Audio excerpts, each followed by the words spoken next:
You're a part of me, and I'm a part of you.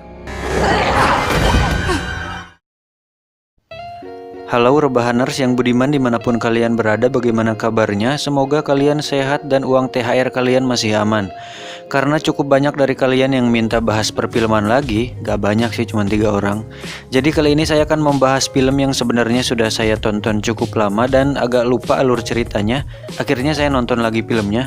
Dan karena filmnya memang dirilis tahun 2009, jadi termasuk film lama juga. Entah kalian akan suka atau tidak dengan film bergenre horor science fiction ini, tapi ada beberapa adegan yang cukup menghariwangkan dalam film ini yang pasti tidak ramah lingkungan bagi usia 18 tahun ke bawah. Karena selain ada ilmiahnya, ternyata ada horornya juga, dan yang tidak disangka, ternyata ada cinta segitiganya juga yang berujung pada adegan-adegan pengencerotan yang sangat tidak terduga sekali. Tapi karena penasaran, akhirnya saya tonton juga sampai habis. Anjir. Pasti kalian penasaran, kenapa dari tema ilmiah bisa berubah menjadi horor dan cinta segitiga? Maka dari itu, mari kita bahas selengkapnya. Intro dulu aja. Sekalian nyalain rokok biar agak santai menyimaknya. Sok intro, buru. Get it when I get back.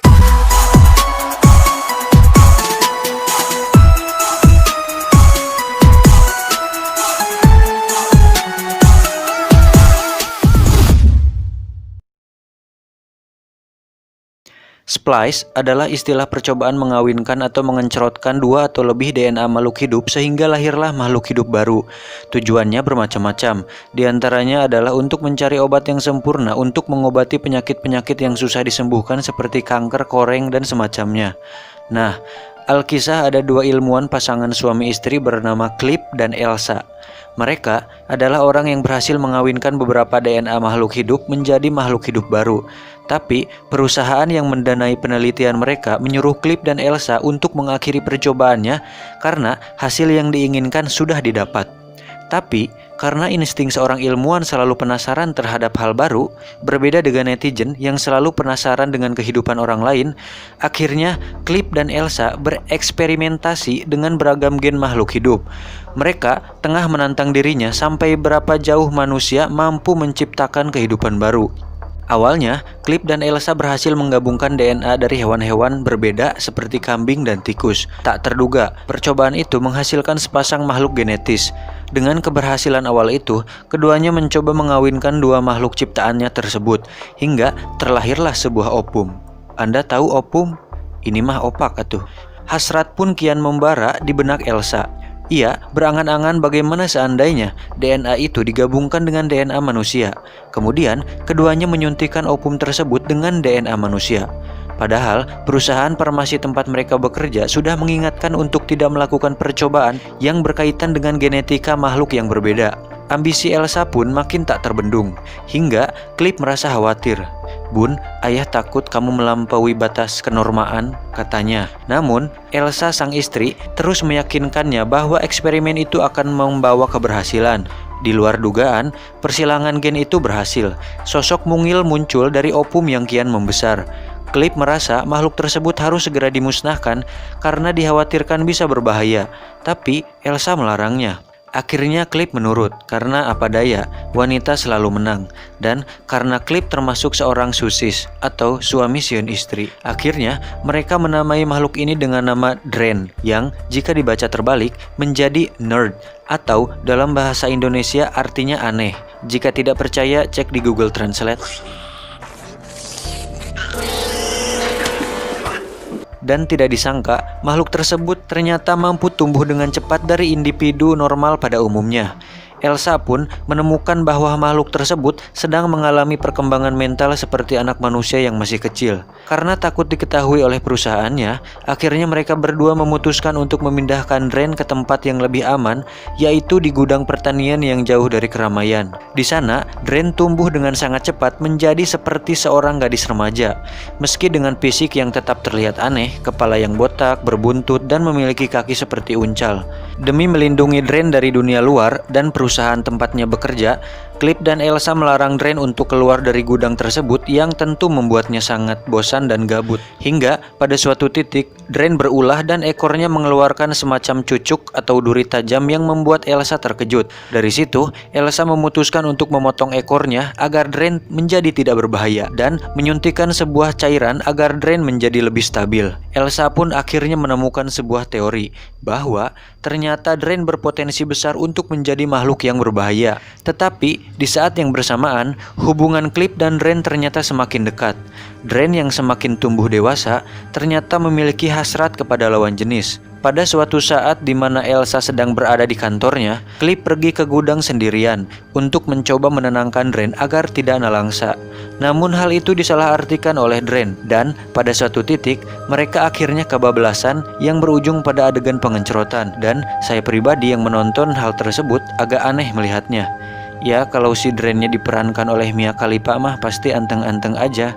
Cuma ini kan sudahlah, mending kalian tonton sendiri saja. Kelakuan mereka berdua ternyata dipergoki oleh Elsa, tetapi Elsa tidak menyalahkan perbuatan mereka. Justru menyalahkan dirinya sendiri dan suaminya yang sudah merawat dan mengurung Dren yang ternyata perilakunya tidak bisa dikontrol. Pakai R. Pada menit-menit mendekati ending, Dren ditemukan sedang sekarat dan dinyatakan meninggal. Akhirnya, Cliff dan Elsa menguburkan jasadnya di belakang gudang. Di saat yang bersamaan, rahasia Cliff dan Elsa diketahui oleh pihak perusahaan mereka yang saat itu datang ke lokasi tersebut. Saat mereka menunjukkan bahwa Dren sudah mati, jasad Dren yang terkubur di dalam tanah ternyata menghilang. Ternyata Dren belum mati dan justru berevolusi menjadi bentuk yang baru. Jenis kelaminnya pun berubah menjadi jantan. Wanjir. Saat itu pula, Dren menghabisi orang-orang yang ada di sana, menyisakan Cliff dan Elsa yang berjuang untuk menyelamatkan nyawa mereka. Dan endingnya sudah pasti bisa kalian tebak sendiri, dan lebih baik menonton sendiri saja. Kalau diceritakan nanti spoiler. Lah, pan dari tadi juga udah spoiler abis-abisan, John. Bagi kalian yang ingin menontonnya, videonya ada di YouTube dengan judul Splice 2009 Sub Indo. Atau jika kalian malas nyari, klik saja link yang ada di deskripsi. Dan masih banyak referensi film-film bagus yang sudah pernah saya tonton yang saya sangat ingin sekali kalian juga menontonnya. Karena jujur, rata-rata kita kalau nonton film yang memang benar-benar bagus, pasti kita suka pengen orang lain juga bisa nonton gitu. Kayak menunjukkan bahwa nih film emang benar-benar keren. Dan buat saya film Splice ini lumayan, maksudnya dibilang bagus banget juga enggak.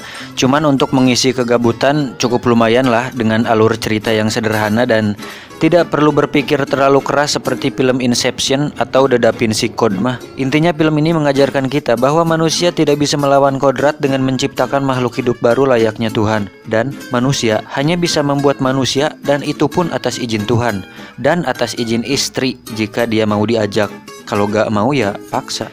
Sekian untuk video kali ini. Jangan lupa ditonton video selanjutnya. Entah mau review film lagi, mungkin kalau kalian request film ya saya bikin lagi. Ya, jangan lupa di subscribe, like, comment, and share agar saya dapat uang dari AdSense untuk mengganti kopi dan rokok Jarum Coklat selama saya ngedit video ini. Salam pengangguran Indonesia.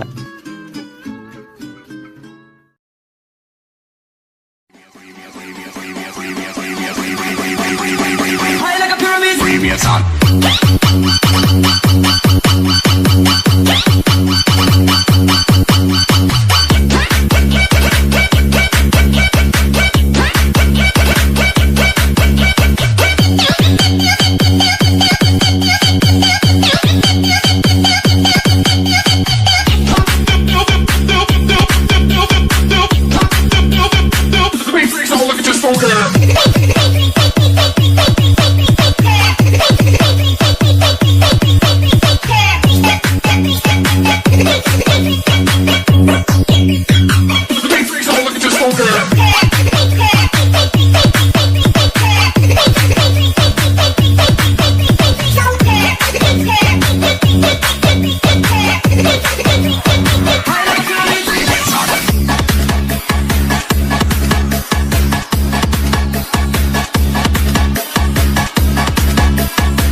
that we would always be. Without you, I feel lost at sea. Through the darkness, you'd hide with me, like the wind